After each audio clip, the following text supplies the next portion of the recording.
Hi, I'm Jake Gyllenhaal, and you're watching the Broadway.com show.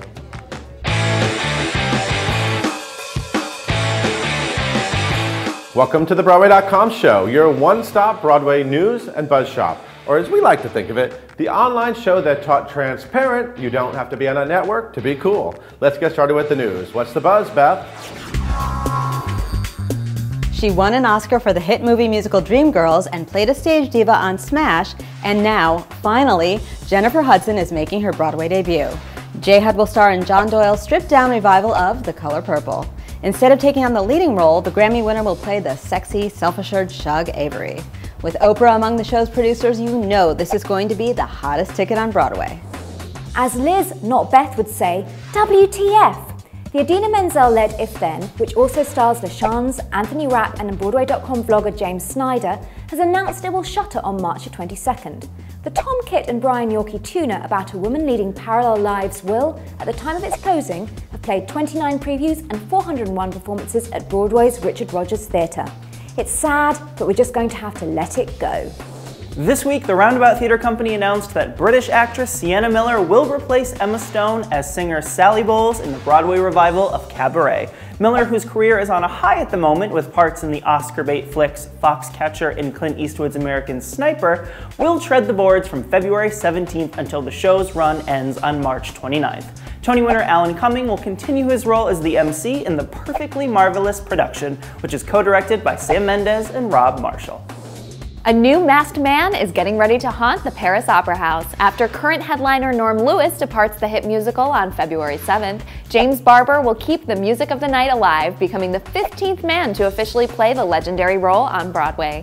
See Barber throwing fireballs and cutting down chandeliers at the Majestic Theater beginning February 9th. Broadway's next big musical comedy has announced a first-class cast of clowns to make you laugh. Something Rotten will star Tony winner Christian Borle as the one and only William Shakespeare, Brian Darcy James and John Cariani as two playwright brothers trying to get a break in the shadow of the bard, Heidi Blickenstaff and Kate Reinders as the love interest, Brad Oscar as a soothsayer, and Peter Bartlett, Brooks Ashmanskas, and Gary Vicky, as well as some other really funny characters. The fun kicks off at the St. James Theatre on March 23rd.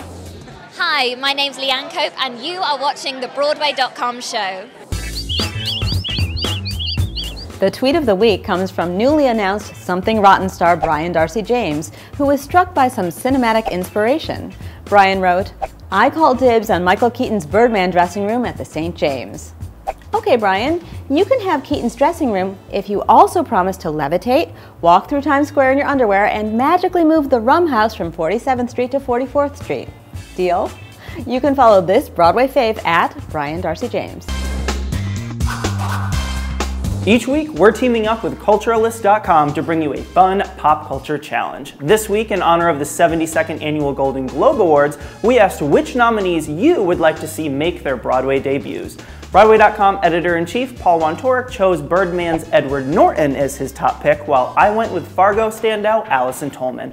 Here's who you guys picked: Jennifer Aniston, Matthew McConaughey, Julia Louis-Dreyfus, Steve Carell, Reese Witherspoon, Martin Freeman, Matt Bomer, Amy Adams, Benedict Cumberbatch.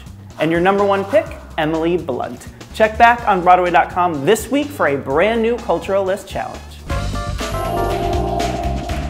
It's safe to say there's no one having a better week than Ruth Wilson. In the last few days, she celebrated her birthday, she won a Golden Globe Award for her performance in Showtime's The Affair, and she officially made her Broadway debut in Constellations. Oh, and bonus, she gets to appear opposite Jake Gyllenhaal in the new drama by Nick Payne. Yep, that Ruth Wilson is one lucky gal, and that is why she is our star of the week.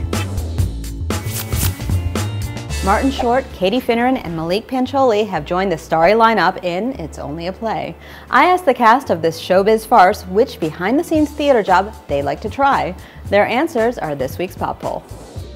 If it was the old days and the lighting, you moved the thing up slow, I would be good at that. But now that's just you push a button, so I don't want that job. Martin Short's masseuse. And no one hems faster. I'd say seamstress. The curtain guy.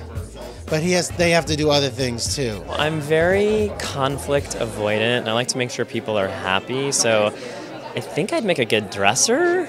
I think I'd be a good hair person. I think I was probably a stage manager in a second life because I'm borderline OCD. I'd be a good kid wrangler. The doorman. I get to see everybody and know all the secrets. But a fly man is always interesting because the guys up, I don't know what they do up there, but that's interesting. But maybe that. Fly man, fly person. Thumbs up to the Tony Awards for announcing that extraordinary teachers are going to get their moment in the spotlight. Inspirational theatre educators will now have a chance to win their very own Tony in a new annual award, nominated by anyone. Yes, that includes you at home. Now, if only the Tonys can give back the sound designers their category, we will all feel heard. This week, we're giving a giant beanstalk-sized thumbs down to the Hollywood Foreign Press for snubbing Rob Marshall's big screen adaptation of Into the Woods at the Golden Globe Awards. Sure, we're thrilled to see so many theater vets rewarded for their film and TV work, but we would have loved to have seen Emily Blunt honored for her moving work as the baker's wife, and Meryl Streep's performance as the witch is already one for the books. Fortunately, audiences can't get enough of the movie, which has grossed over $120 million worldwide. Now let's keep our fingers crossed for those Oscars. I'm Jefferson Mays, and you are watching the Broadway.com show. It's freaking freezing in New York right now, but we've got 2 reasons to look forward to a sizzling spring. Dr. Zhivago's Tam Mutu and Kelly Barrett. The Sexy Stars previewed selections from the new musical adaptation in London this week before they heat up the Broadway theater in March. Based on the book about a Russian physician caught in a passionate love triangle with his wife and his mysterious mistress, this is just the hotshot we need to get us through the winter. It's Broadway Smackdown time. Last week we wondered which pop diva you wanted to see make their Broadway debut, Katy Perry or Taylor Swift. Turns out the star at the top of the pop chart is also your pick, as Swift won with 68% of your votes. This week, we're asking you to choose between 2 of your favorite leading ladies currently on the boards. With the announcement of If Then's closing on March 22nd, we're suddenly counting down the days before Idina Menzel leaves Broadway once again. But hold up, beautiful Tony winner Jessie Mueller is also winding down her spectacular run as Carole King, with her final performance set for March 6th. This is a tough one, but who will you miss the most, Jessie or Idina? I'm staying out of this, but you should all tweet your votes to Broadway.com with the hashtag #BWaySmackdown, and then tune in next week to find out the winner. Thanks for watching another episode of the Broadway.com show.